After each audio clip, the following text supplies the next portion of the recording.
declared war and joined the United Nations. Just what does this mean to the people of the United States and to our fighting allies?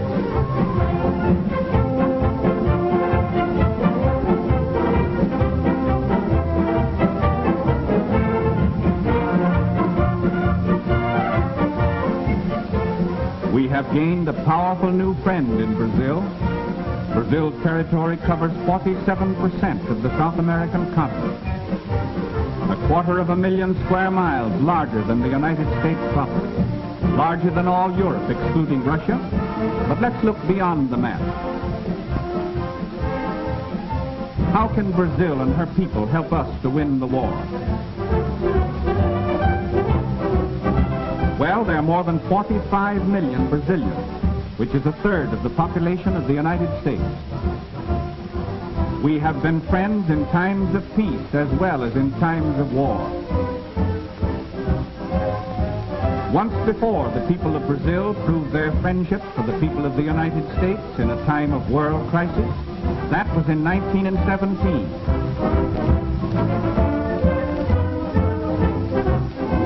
The two peoples have much in common. Like ourselves, the Brazilians are very cosmopolitan in character. They are a progressive people with a constitution that guarantees protection to all workers and modern social legislation.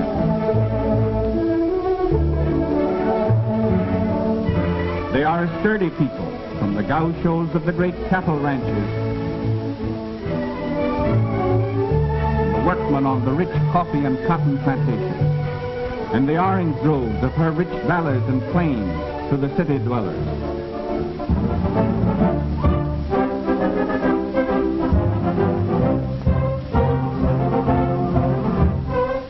These Brazilians are in the war all the way. All males between the ages of 18 and 40 are now subject to military duty. An army of 3 million soldiers can be raised without affecting vital industrial activity. Brazil is a land of picturesque and beautiful cities. Its capital is famous throughout the world as a center of culture and the arts. Rio de Janeiro, which means River of January, was named for the month in which it was discovered by a Portuguese explorer in 1531, nearly a century before the landing of the Pilgrim Fathers. Today, Rio is a modern city of more than 2 million population. Its municipal theater is one of the finest opera houses in the world.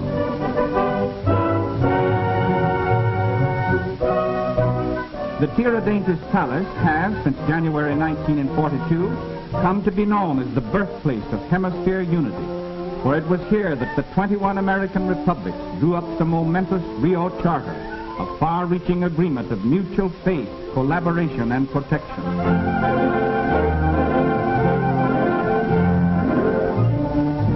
Brazil's merchant fleet is the second largest of the Western Hemisphere, surpassed only by our own. And despite torpedoings by Axis submarines when Brazil was still at peace, these ships will prove invaluable in transporting raw materials to the United States and convoying military equipment to distant theaters of war. Her navy is not large as compared to those of the United States and Great Britain, but it is modern, splendidly officered and manned, and eager for action against our common enemy. These fine ships and fighting men throw the balance of naval power that much further in favor of the United Nations. Already they have seen action against enemy raiders attacking our vitally important South Atlantic supply lines. We may confidently expect that the Brazilian Navy will live up to the high standards it set for itself in the First World War.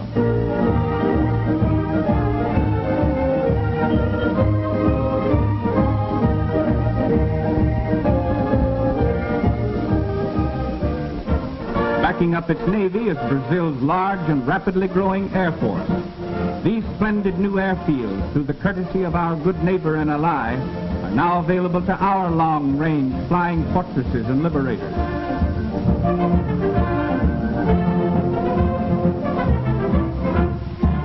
The The efficiency of Brazilian fighting planes and the marksmanship of her pilots has already been admirably proven against marauding Axis submarines pursuing their campaign of terrorism off of her more than 4,000 miles of coastline.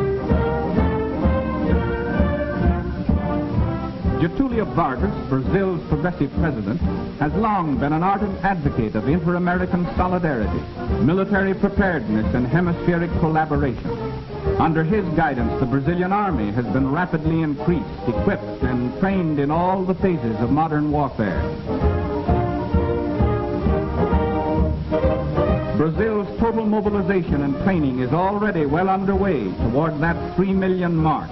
And by the uncompromising public declaration of its president, this army, as our fighting ally, stands ready to make any sacrifice which our collective security may require.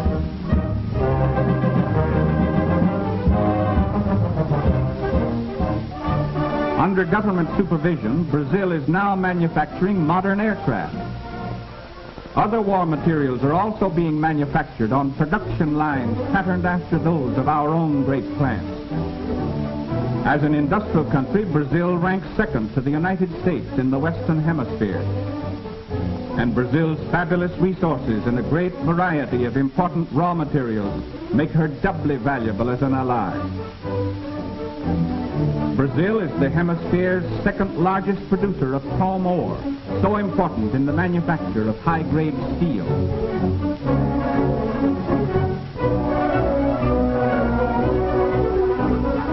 These war factories in the United States use large quantities of Brazilian manganese, highest-grade iron ore, zinc, nickel, and other minerals essential to the manufacture of tanks, machine guns, warships, and other necessities of modern warfare. We need these raw materials to keep our war production plants going all out for victory. Brazil produces a large quantity of bauxite, from which the aluminum used so extensively in our combat planes is made. Brazil is the world's only source of high-grade crystal in substantial quantities, so essential in the manufacture of the electrical, optical, and precision instruments which have such a vital place in modern warfare.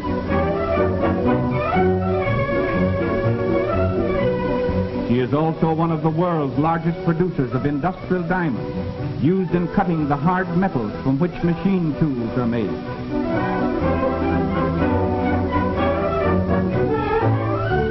She can produce enough of the basic material for making explosives to supply the entire world. We all know that Brazil leads the world in the output of coffee, but far more important in wartime, the great jungle forest of the Amazon Valley is the cradle of the rubber industry. In 1903, this area supplied more than 3/5 of the entire world's consumption of rubber. The seeds of rubber trees such as these, smuggled out of the Amazon country, shifted the rubber production of the world to the Far East. But that supply of this tragically important product is now among the spoils of war in the hands of the Japanese. However, 1.5 million square miles of wild rubber trees in the friendly Brazilian Amazon basin is again being tapped to supply the needs of the United Nations. Brazil's production of rubber alone may prove to be a decisive factor in winning this war.